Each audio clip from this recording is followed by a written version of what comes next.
Hello, everyone. Let me see here.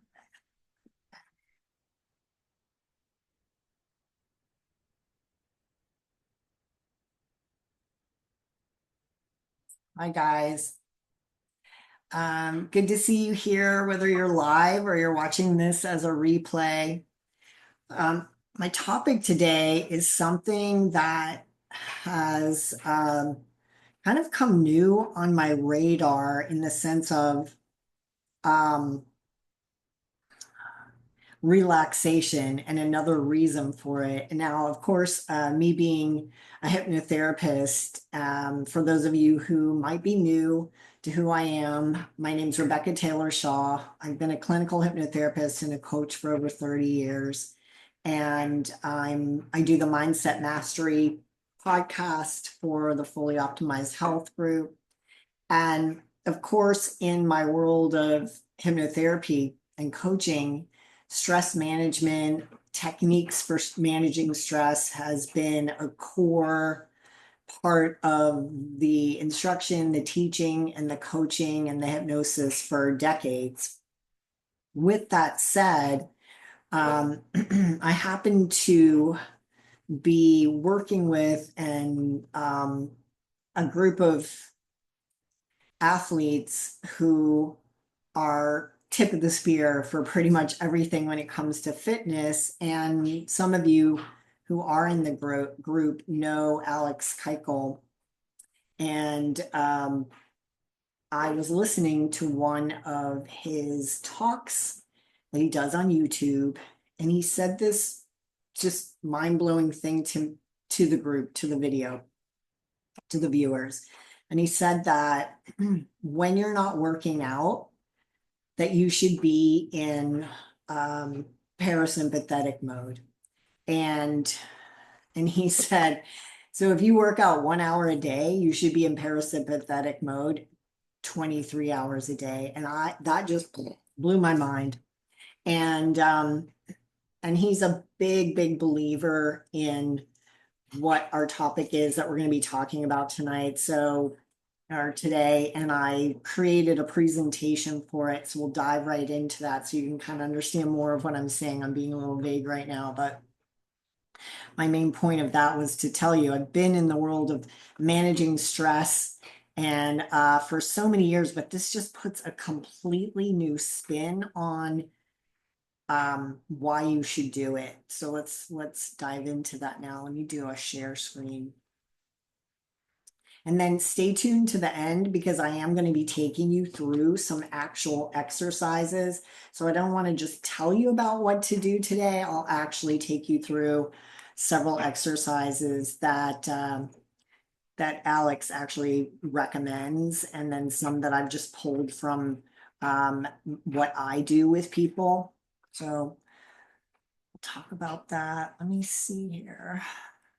Find the page for it. So as you guys know, if you've watched me before, I love to do my slides because I think it helps with, let's see, helps with just taking in the information a little bit better. All right, let's see if I can get this going here. Just a second, can't switch over for some reason. Here we go.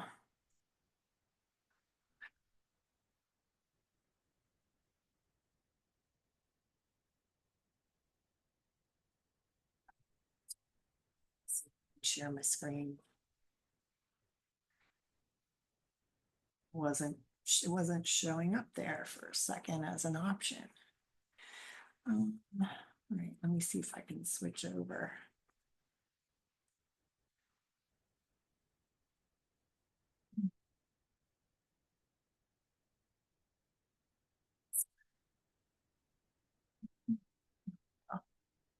Okay, so tell me, guys, if one of you that's in the live here could just tell me and make sure that you can see the slideshow, because sometimes when you're switching tabs, it doesn't. If somebody could just drop a yes into the chat, I would appreciate that so I could make sure that that you guys are seeing what I am seeing. So let me see here. Okay.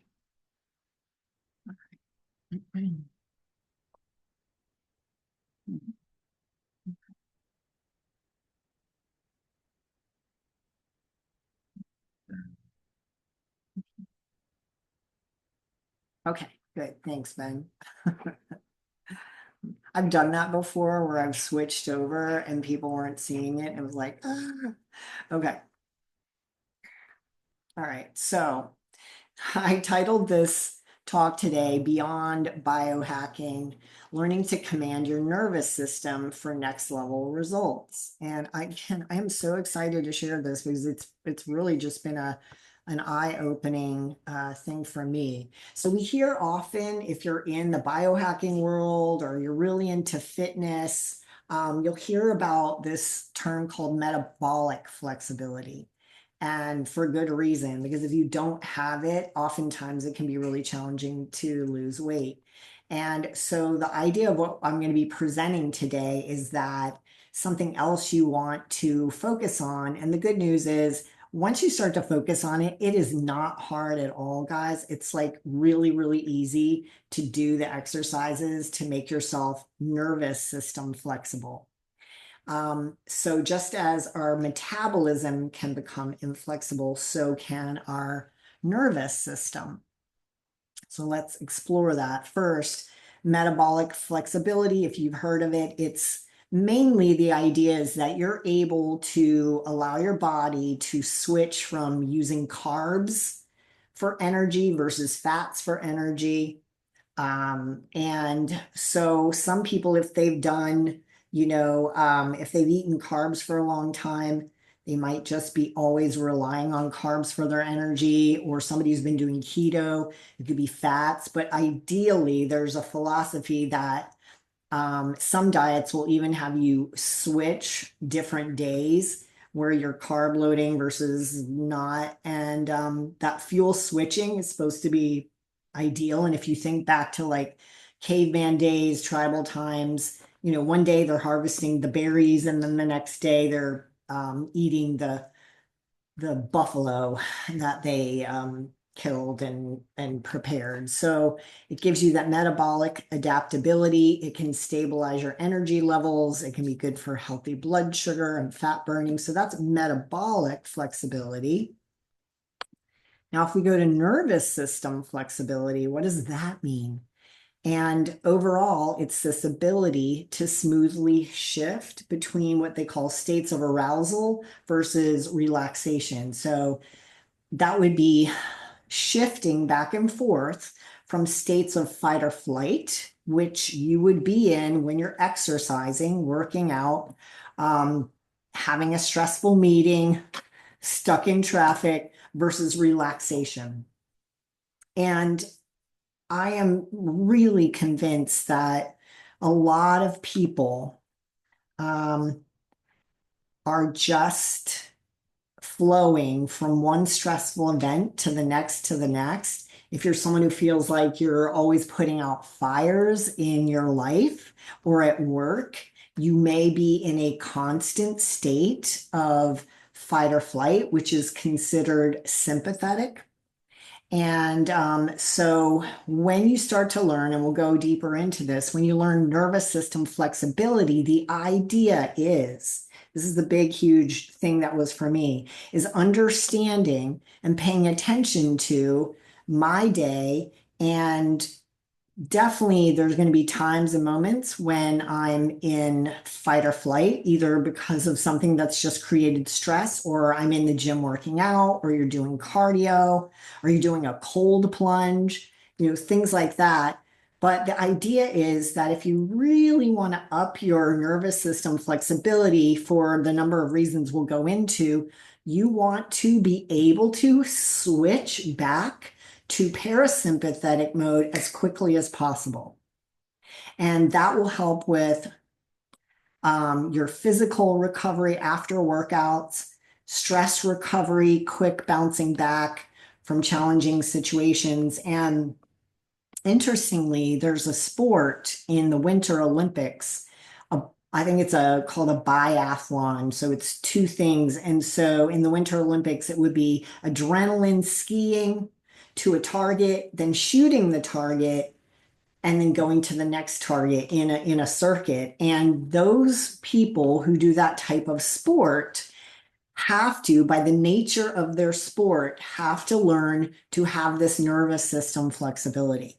So adrenaline pumping, skiing as fast as they can to that next station where they're going to shoot a target. And then, boom, immediately being able to calm the nervous system, slow their breathing down, slow their heart rate down in order to have the fine muscle skill to be able to shoot accurately. So if you're pumped full of adrenaline, can you imagine trying to shoot a target? So they are masters at nervous system flexibility, which is so cool. So it will help with resilience. It can help with hormonal regulation. So again, think about how if you go to work out and then you have a stressful argument with a family member, you may be just riding on cortisol all day, and then that can affect your hormones, which has this cascade effect, affecting your weight, amongst other things. So for optimal performance, you want to be thinking about this nervous system flexibility and really incorporating it into your overall approach to life, actually. Okay, so let's look at it. So sympathetic, it's, fight or flight response, preparing the body for stress or activity. Parasympathetic is rest and digest response, promotes relaxation, digestion, recovery. And so I've been a hypnotherapist for years. So one of the great things about learning self-hypnosis is training your body how to go into parasympathetic mode and on demand, on command, and at will. Um, I would say doctors, emergency responders, in some sense, have to learn this. Fire, people who are involved with fighting fires, they may be like, rushing to the fire and then they've got to shoot the water. There's lots of different professions in life that I think people are just inherently called to learn this, you know, nervous system flexibility, or that it demands that. Um, when you're in sympathetic fight or flight, your heart rate goes up, blood pressure goes up, energy use goes up, respiration goes up, perspiration goes up, and then in parasympathetic ideas, all of that goes down. And I have seen, um, years ago, I was in a demonstration for hypnosis and I volunteered, and they hooked the electrodes up to my skin, my heartbeat, and so skin temperature, heartbeat, circulation. And within just 10 minutes of super basic, like we call it hypnosis, but you could call it like a guided imagery, just in 10 minutes, my heart rate dropped, my blood pressure dropped, skin temperature increased, because as you relax, your circulation increases. This is why if you're a type of person where you go to sleep cold at night and then you wake up in the middle of the night and you're hot, it's because you've relaxed while you're sleeping and your circulation has increased, and that's probably why you're throwing the covers off. The mental state, increased alertness, focus, when you're in that versus, the parasympathetic is calm. So think of this, if you're trying to go from working out to sitting at your computer and working on an article, your body is in fight or flight mode, which is the fight or flight mindset is the scanning mindset, looking for danger, essentially at that very primal body physicality level. You're going, you come up out of a cold plunge and your mind is scanning for danger, flee, fight, etc. Then of course people feel really relaxed afterwards. But But if you are having trouble with focus and concentration, it can be at the root so many different things.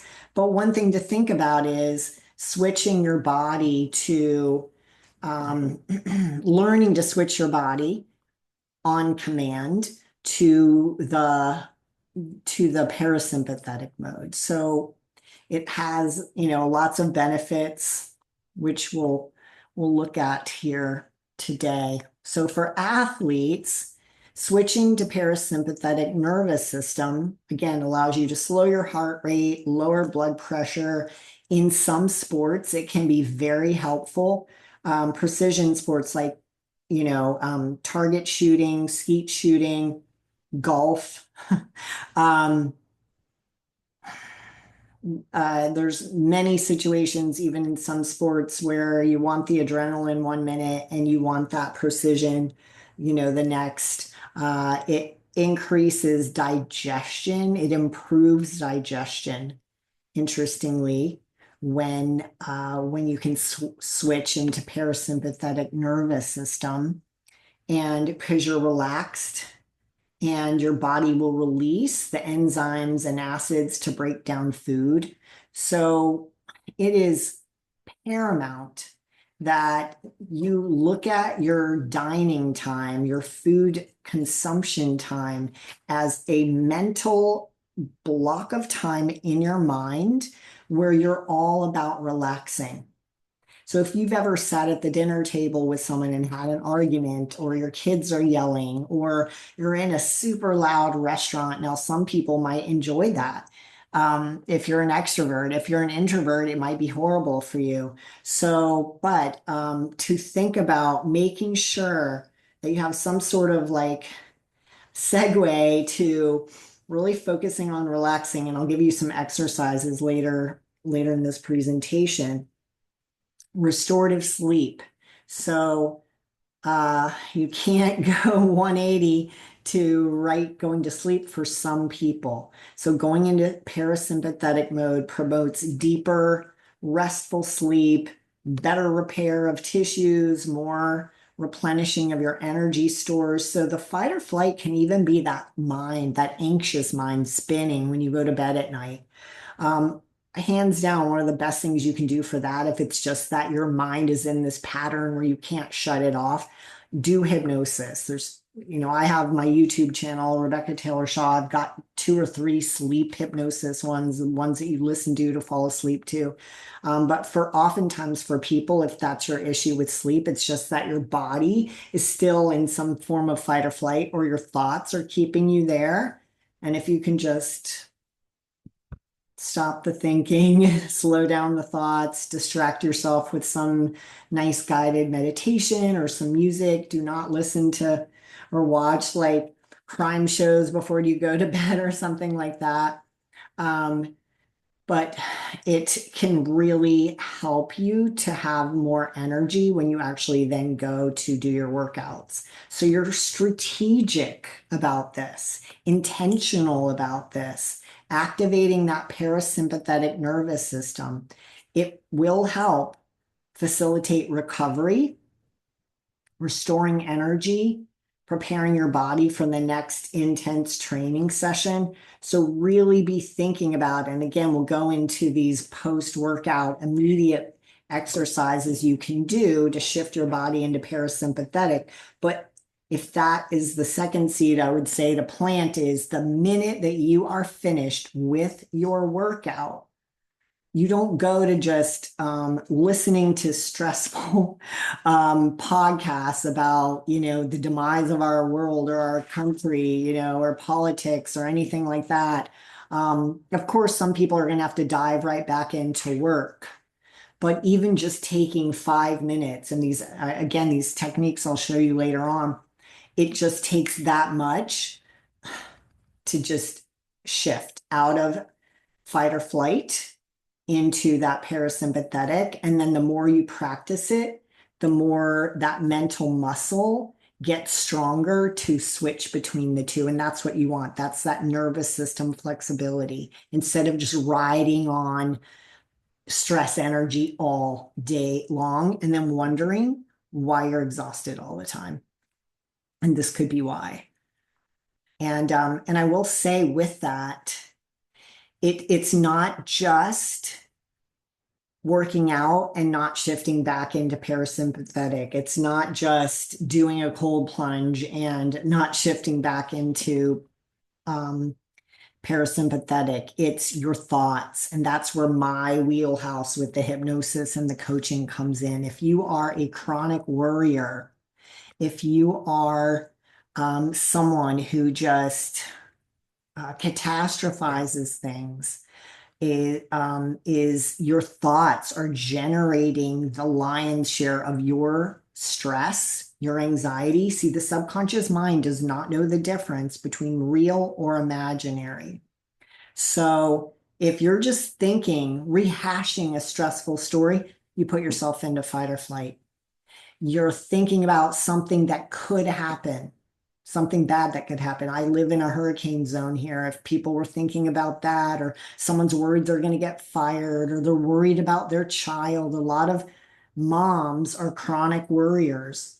And then you wonder why you can't lose weight. It could be that your body is in a constant state of that low level fight or flight. And then if that's the case for you, then really what you're going to want to learn beyond the exercises that I'll show you today is get with someone. You can work with me, or maybe there's a counselor or wherever your resources are, but you want to learn how to break the cycle of anxious thinking, of stress induced thinking, of worrisome thinking, of rumination on the past where something happened that was out of your control and traumatic or upsetting. You've got to take control of your mind and your thoughts to support you in this nervous system flexibility. And that's huge, really huge. Now, some of you, that's not an issue, but if it is, and I'm speaking to you today and that resonates with you, that's your top task. Um, so for health, that's again, harnessing this acute stress response is what we're talking about. Um, Activating the immune system by relaxing on a regular basis. Chronic health conditions, chronic pain, for example, symptoms that come from a chronic health condition. When you have a flare up, a lot of times that can be because you've had some stressful event and your brain hasn't reset after it, or you're just, again, living in this low level fight or flight constantly. Okay, so overall, being able to have that nervous system flexibility, it's going to help you with recovery after exercise. It will help you to have more energy. They say it helps strengthen the cardiovascular system over time. It can help with your metabolism.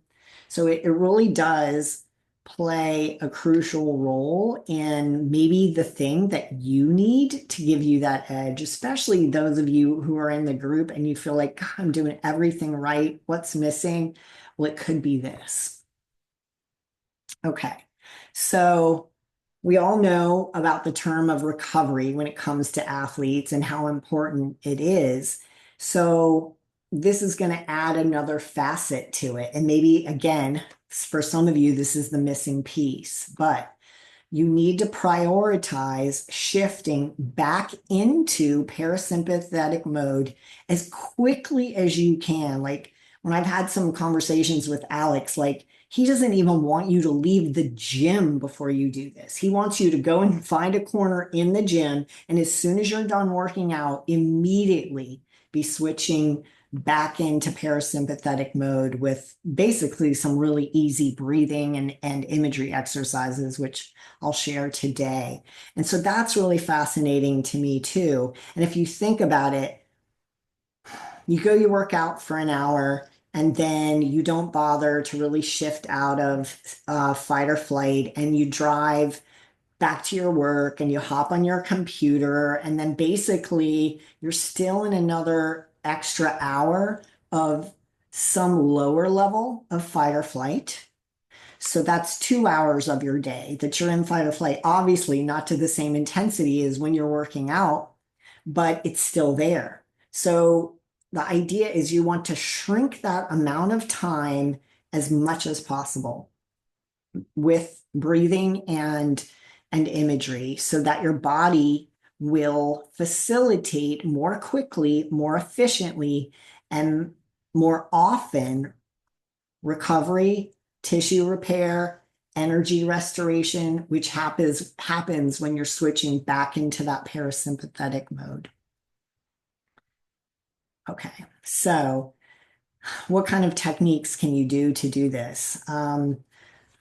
I've never really been a big fan of the term mindfulness, other than I do like the idea of being aware in the moment, being aware of your emotions, being aware of whether you're in fight or flight, sympathetic or parasympathetic mode. Obviously, I think that is step one, is that sense of awareness. And so many of us just we're in our heads so much of the day. So you go and you work out, you walk out of the gym, and then immediately you're on your phone or on a call or listening to something on YouTube or a podcast, and there's no mindfulness or awareness of this intentional shift back to parasympathetic. So as far as mindfulness goes, that would be what I call the mindfulness is that's important here, is just being aware of which state you're in and being more mindful of intentionally doing exercises to switch from one to the other at will on demand, right? And so what we'll be talking about today to do that are some breathing exercises, controlled breathing that can activate the parasympathetic nervous system, imagery techniques, which I'm a huge fan of and I've used for decades inside of the coaching and hypnosis processes that I do for people. So controlled breathing exercises in and of themselves activate the parasympathetic nervous system. So again, that's responsible for rest and digestion. It promotes relaxation and mental clarity. So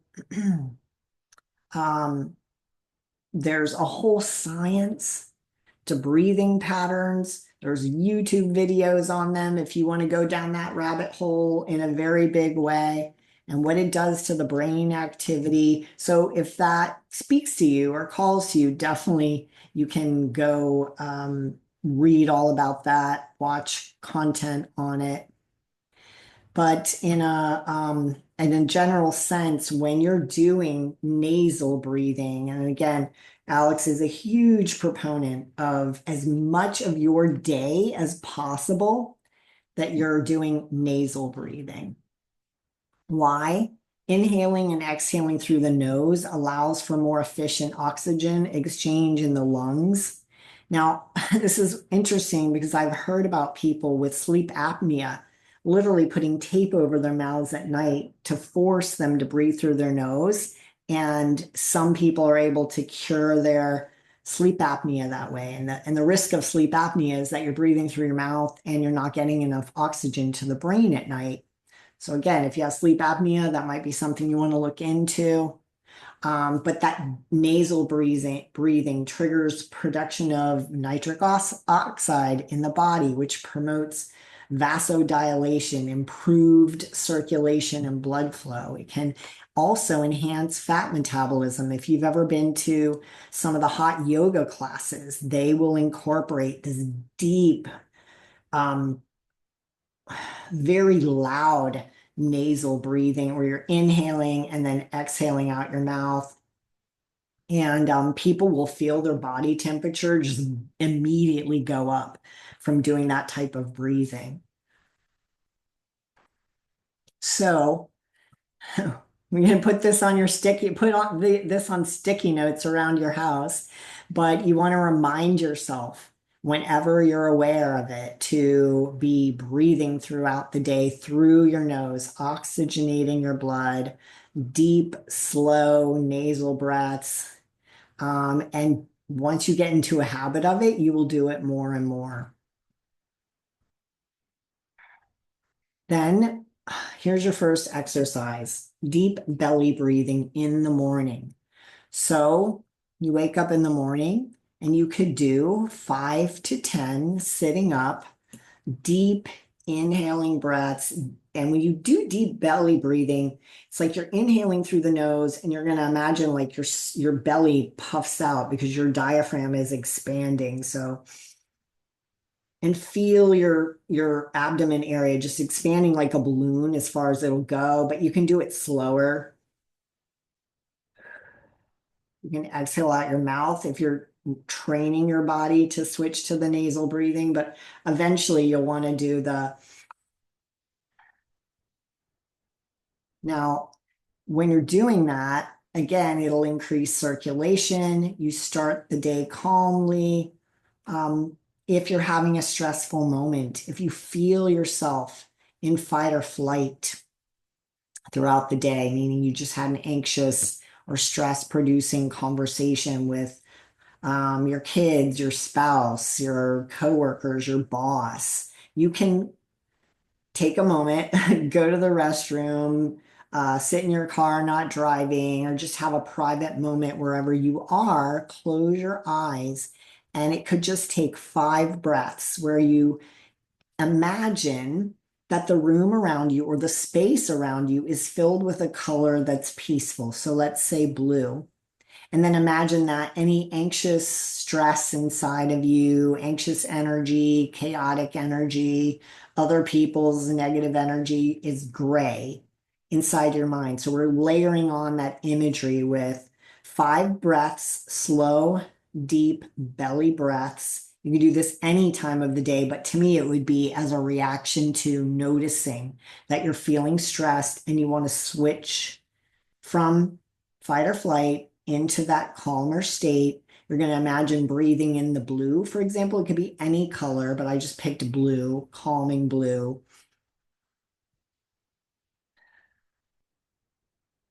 And when I exhale, I imagine breathing out the gray. And the gray can be stressful thoughts, stressful emotions, tension in the body.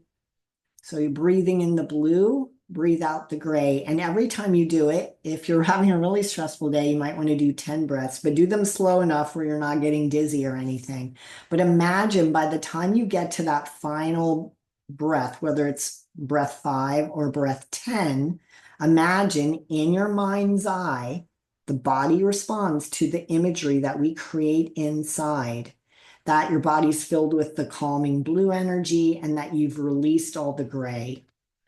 Breathing in the blue, releasing the gray, and then ultimately at the end of that imagery, which really could take you 2 minutes to 5 minutes at most, that you imagine the blue is there and all the gray is gone.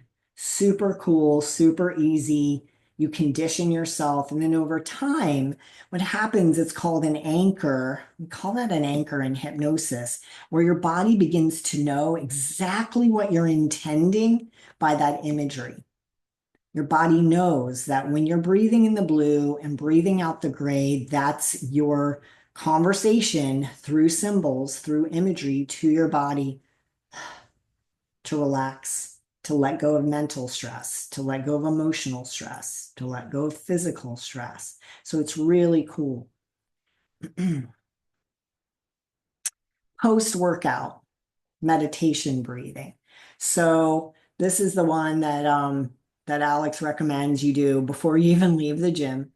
You find some corner, maybe you got to go in the bathroom or you're sitting in the sauna or red light or wherever you are, but you inhale for 2 seconds through the nose, exhale for 1. So it's, and then the second time it's balanced, 2 seconds in, 2 seconds out. The third time it's 2 seconds in, exhaling for 3, so the exhale goes longer, and then inhaling for 2 on the last one, exhaling for 10. So you're going to inhale for 2.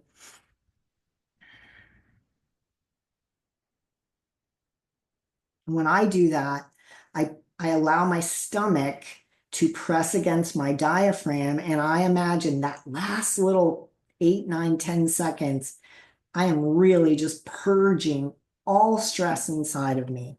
I'm just, and that's similar to that yoga breathing that you'll see in some of the yoga classes. And then after that, just continuing with some slow breaths.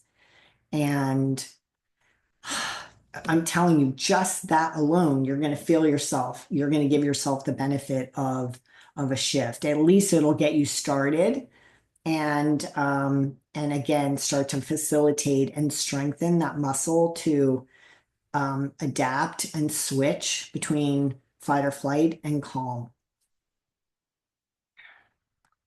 So this is really valuable too, doing this deep belly breathing, the same that you're doing in the morning or anytime you're feeling stressed, but doing this before you eat. If you struggle with indigestion, if you struggle with maybe feeling overly hungry because you're stressed, you want to ideally make sure your body, whenever you eat, you are in this parasympathetic mode. So it's like when you're grabbing food on the go, when you sit down at the table and you're bickering with your kids, or you sit down to eat and you're watching something stressful on the news, that's all counterproductive. Because think about it, when you're eating, your body needs to digest the food, it needs the blood to go to your stomach as opposed to in your extremities when you're in fight or flight, right? So you definitely can find how much better you feel like you digest your food, how much calmer you feel. I think for many of my clients, it even lends to feeling satiated and full more quickly when you are shifted into parasympathetic state before you eat. So it's going to help you to feel calmer while you eat. It's going to help promote digestion and nutrient absorption. And again, it's just a way to keep, practicing that throughout your day. And literally, this could take you 2 minutes to do. Who doesn't have time for that, right? And be mindful of what you're taking in around you in your environment. Again, looking at stressful stuff or things that create stress for you. Sitting there watching a scary movie while you're eating, great. Watch the scary movie if you want. You're going to put yourself into fight or flight. You watch James Bond, trying to shoot at people and hold on to the top of the train. At the same time, you're going to be on the edge of your seat, but I don't advise that you eat while you're doing that. It's counterproductive. Okay. So practicing that breath work to raise your vibration. So when you're doing this breath work, it's a really powerful way to feel like you're not letting things get to you as much. You can really imagine, you can incorporate into your breath work this idea that you're raising your vibration.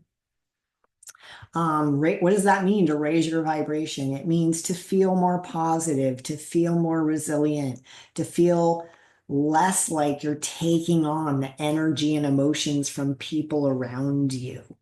So the more relaxed you are, the more it's like your energy is going out instead of flowing from and reacting to all the energy around you. Okay, so let's say you did your breathing that takes, 2 minutes. Then you can do a post-workout meditation. Again, you could be doing that breathing, and then you could add the visualization of breathing in the blue, or maybe you need maybe you're feeling really tired and you just want to breathe in, yellow light, golden light. Maybe you had some health issues. You can imagine breathing in green and breathing out gray. So again, it could take you literally 5 minutes to do this after every workout. If you're doing a cold plunge, I'd recommend just not doing it during the plunge, but doing it afterwards. If you're in the sauna, your body temperature is going to go up, your heart rate is going up because of the heat. A lot of people meditate in the sauna, and great if you want to do your visualization for a meeting or whatever, if you find that I'm not saying not to meditate in the sauna. If it's like to manifest or visualize a goal, great. But as far as the meditation for, okay, let me shift my body back to parasympathetic. Don't do it in the sauna. Do it immediately after the sauna. Do it immediately after the cold plunge. Do it after your cardio. And then, because your body's naturally, the heart rate is dropping during those moments. So it's almost like your body will support you. And in switching into that mode, you're just being more intentional with it. And then anchoring that into, okay, I'm going to see if I can go through the next hour of my day and not get triggered and try to just stay in this calm, non-reactive mode. And if you find yourself as someone again who your thoughts spin cycle, that you're very reactive to other people's moods and energy, and you feel like you're always popping into fight or flight for something, do some work around that. That's huge. Okay, so again, this is a really important topic in the sense that it could be a missing piece for you for reducing anxiety, for improving your nervous system flexibility and all the benefits that I've just gone through. And I actually have a few more, so I'm going to stop the share here. I've got a few more minutes, and I had some other ones written down here that I wanted to mention. Um, you can do affirmations or mantras. So let's say you're going to be going into a meeting or something that's stressful. Set the intention it's going to go better than expected. Set the intention that you can move through that experience and develop what's called a relaxation response to stress instead of the fight or flight. Again, athletes learn this. You see basketball players shake it off before they make that free throw. So you can train your body to relax at will, meaning on command, on demand, and you can lead that off with some mantras. Things are going to go better than expected. My world is always taking care of me. Um, I don't have to worry to be in control. I don't have to worry as a part of my identity. But finding some mantras that might give you peace and help you to shift into into a relaxed state. And a lot of that can have to do with your philosophy about life, about people, about yourself. And I do recommend when you go to bed at night, do not be thinking about what was stressful in your day. Listen to some hypnosis, reflect on what you're grateful for. Visualize that tomorrow is going to be a great day, and giving yourself permission when you're sleeping to really go deeply into relaxation. That I worked with a guy who was starting a new business, and he said he just couldn't shut his mind off at night because he was always thinking about these ideas for his entrepreneurial endeavor. And what really released him from the pattern of spin cycling all night was this idea that it's productive to switch into that parasympathetic mode. And he would actually wake up in the morning feeling less tired and having more energy because he was allowing his mind to stop and sleep and no more overthinking. Um, Again, worry and anxiety. It's a subconscious attempt to control the future. We can't control the outcomes, but we can intend what we want. We can feel gratitude. You can reframe every situation and tell yourself everything's working out for me. I flow from one event to the next with more grace and ease. So, and recognizing that rumination is a very insidious habit. And rumination is when you're thought looping on past mistakes, when you're thought looping on things that have happened in the past where you were feeling victimized, hurt, powerless.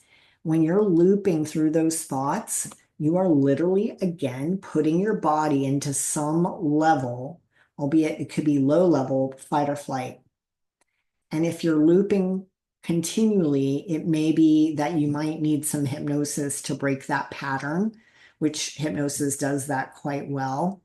It could be that you just need to go back to that story, get the lesson, ask yourself, what did I learn? What did I gain from that painful situation so that I can get the lesson and put it on the shelf? Your mind will keep replaying things when it wants to heal the past. It wants to somehow reclaim a sense of power. So if you have something that you're ruminating on, if it's guilt or shame, you're going to want to work on, you can, there's a lot, it's, I'm simplifying it here, but for a lot of people, it's like, okay, we're all here to learn and grow. I don't have to keep looping on past mistakes or regrets to go forward in a healthy way. You learn, you grow, you evolve. What did I learn from that? And then put it on the mental shelf. Okay, what lesson can I take from that and move forward and forgive yourself? The reason you forgive others is to untether yourself from them. Because if we have resentment and anger, we are tethered to those people energetically. The other thing is self-criticism. You want to replace that with constructive self-talk. If you are constantly berating yourself in your mind and holding yourself to some unreasonable perfectionist standard, again, you are keeping yourself in this low level fight or flight constantly.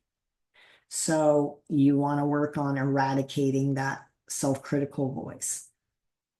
Many people unconsciously, again, this is my work with the subconscious as a hypnotherapist, is they have this unconscious belief that I need to be the taskmaster with myself. I need to berate myself in order to thrive, to be successful, but that's a fallacy. And it may be costing you your sleep. It could be keeping you in fight or flight and not being able to switch into the space of calm. If you've had trauma, here's a whole other piece of this that's really important. If you've had traumatic events, and a lot of people, when they've had something traumatic happen and you find that suddenly you can't focus anymore, it could be that your brain has never reset itself and you're in this low level fight or flight that you say, oh my gosh, I think I have ADD.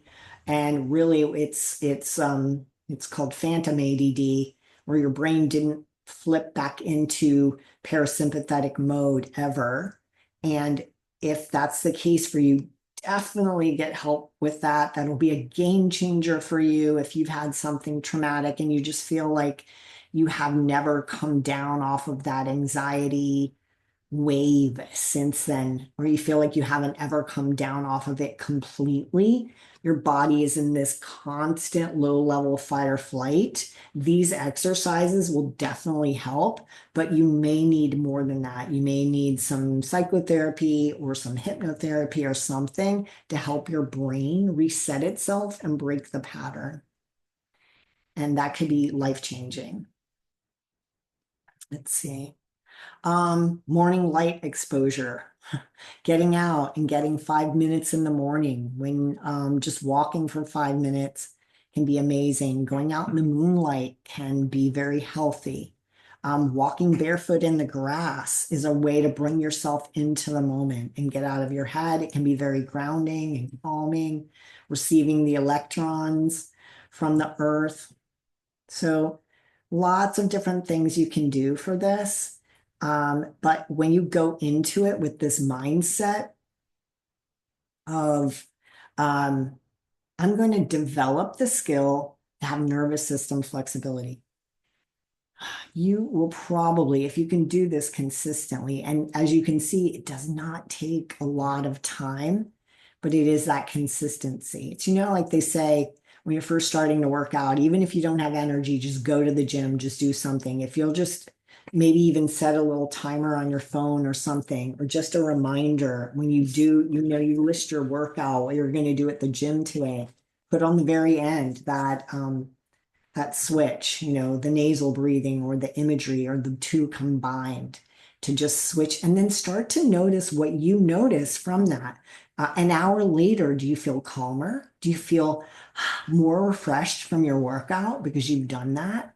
Um, do you find that you digest your food better? So that mindfulness is really paying attention to the subtle shifts and responses that you get from your body through this um, practice of developing this nervous system flexibility. So, all right, guys. Well, I hope that's useful to you. If you have any questions or you need any coaching, you can find me through the group, and you can find me my links on YouTube. So I hope this was helpful, and you guys have a great week. You deserve to be happy. You deserve to have lots of energy, and much love to each of you. Bye-bye.